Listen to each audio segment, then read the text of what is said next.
It's going to crash, and it's going to fall pretty hard because markets are ruled right now by fear. Investors and the big money, the smart money, I'm talking about the big funds, the hedge funds, the institutions, they don't buy this rescue plan. They basically, they know the market is toast. They know the stock market is finished. The euro, as far as they're concerned, they don't really care. They're moving their money away to safer assets, like treasury bonds, 30-year bonds, and the US dollar. So it's not going to work.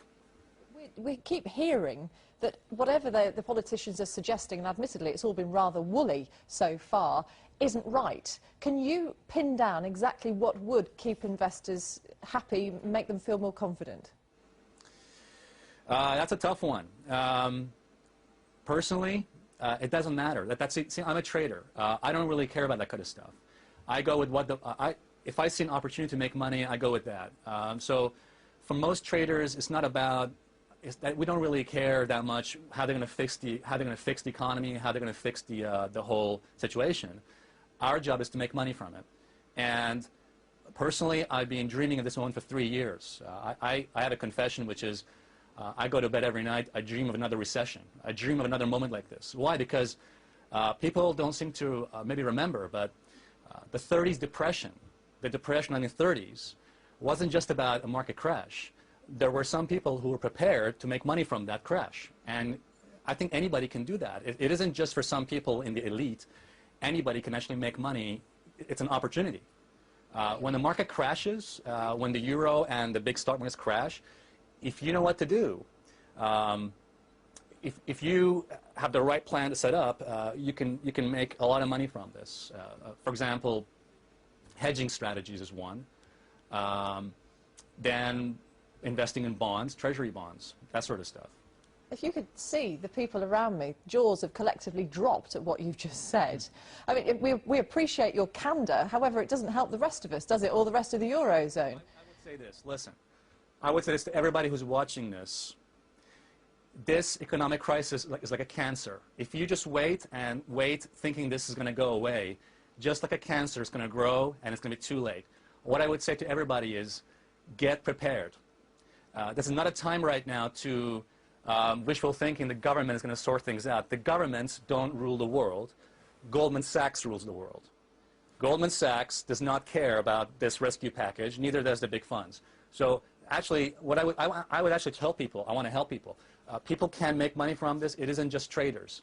What they need to do is learn about how to make money from a downward market. The first thing people should do is protect their assets, protect what they have. Because in less than 12 months, my prediction is the savings of millions of people is going to vanish. And this is just the beginning. Alessio. So I would say be prepared and act now. The biggest risk people can take right now is not acting. Alessio Rastani, thank you very much for talking to us. Do you dream about the economy at night? I try not to. Yeah. Nightmare. 18 minutes past 11.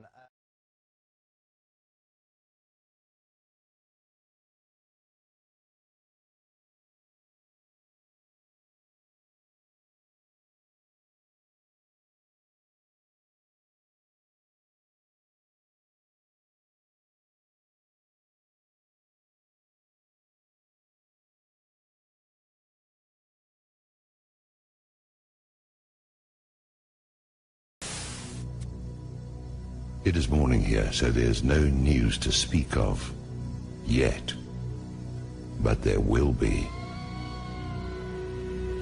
It's clear as crystal that the root of all evil is exactly that, and those in whom it is blooming are the enemy of humanity. The bankers are the problem. The bankers manufacture recessions and depressions to exert a greater control over social and political structures. The bankers create and finance the wars on both sides of the conflicts.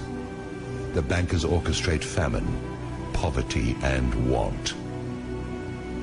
The bankers control the policies that control the media and the education system that is operated to maintain ignorance in the public so that they can be shorn like sheep. The bankers launder the drug money and keep drugs illegal. The bankers are the problem.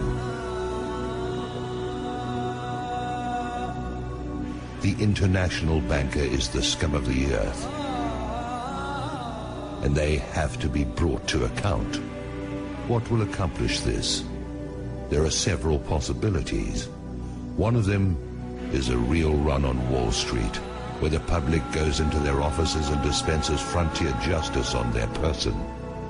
The other is some kind of cosmic intrusion of forces that I won't begin to speculate on. And the other is some kind of financial miracle in which they actually wind up broke. But I don't know how something like that would work. The most likely is a combination of the first two, where the second channels through the first. Once the cost of food, lodging and fuel hits a certain point, the public will be universally galvanized by the force that builds up from the pressure of their asses against the wall. We can be there in a few days. Once the system begins to collapse, it will have its own speed of free fall, and things will move at a spectacular rate of change. It will be like the way weather can suddenly transform in the South Seas.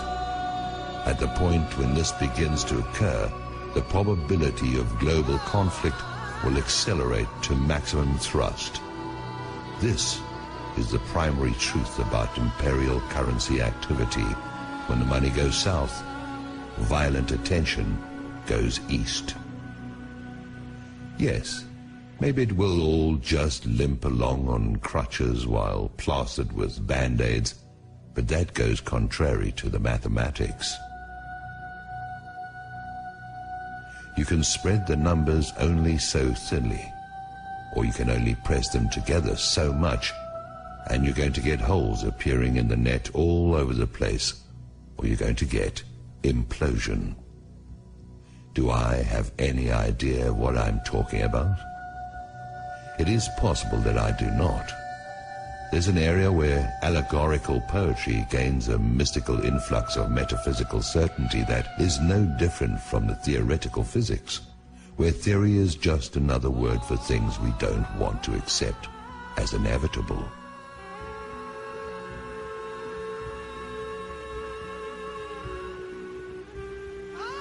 Maybe freedom's just another word for no one left to screw. It stands to reason that sooner or later the public will have no further option but to declare open season on the bankers. They'll be hunted down as the be-all and end-all of everything dangerous and wrong. They are a plague and a pestilence as bad as any epidemic. They are the whiskey and yellow fever blankets on the reservations of ordinary life. They are anthrax masquerading as sweet and low. They are the long-standing source of the majority of humanity's problems and have little competition except for the ubiquitous presence of ignorance and impossible dreams. Whoever these bankers are, that is who they are. When the shit hits the fan, as it is going to do at any moment, the guilt of the banksters is going to stand out like zits on a beauty queen.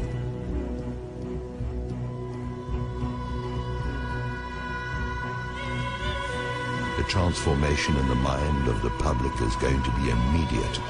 People watch the news, and although it is nothing more than garbage and lies, the players have all been seen there.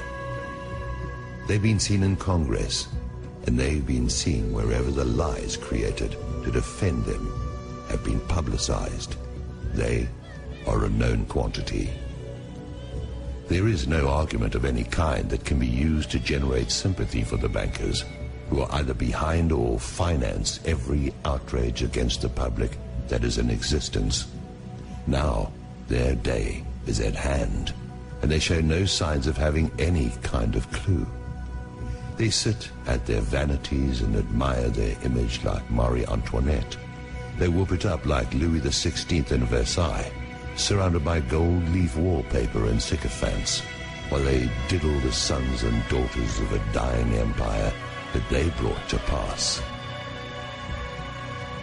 There is mercy to be found here, but none of it can be for the banksters who have acted with none in their intentional efforts to beggar, mutilate, maim and destroy anyone and everyone who is not them. That mercy is for the public who, like Lefty, only did what he had to do. I try to get my heart and head around it. I try to see an out for everyone. But the only out I can see for the banksters is out of our lives. And marched still living through the gates of hell, where they can reunite with the banker-in-chief. I'm not the judge or executioner. I'm an observer who's never had enough money to even think about the banks in the first place. Now the bankers tightly grasp what is going to turn into flaming coals in their hands. Judgment is going to cry out from the earth they walk upon and have plundered at will. That will is now going to be drained away into fear and apprehension. Their fortress walls are going to fall away. Their protectors are going to turn on them. Their holdings are going to dissolve and spill from their fingers like a handful of sand. I wouldn't want to be a bankster today, or on any other day. The existence of a system has kept them safe. This corrupt system has allowed for some kind of life for those preyed upon until now. Now it has turned upon those whose compliance has been forthcoming for so long. Soon that compliance will be gone, and there are not enough police and armies to quell what is going to rise out of the midst. Maybe I'm wrong about this, but like everything else, we'll see.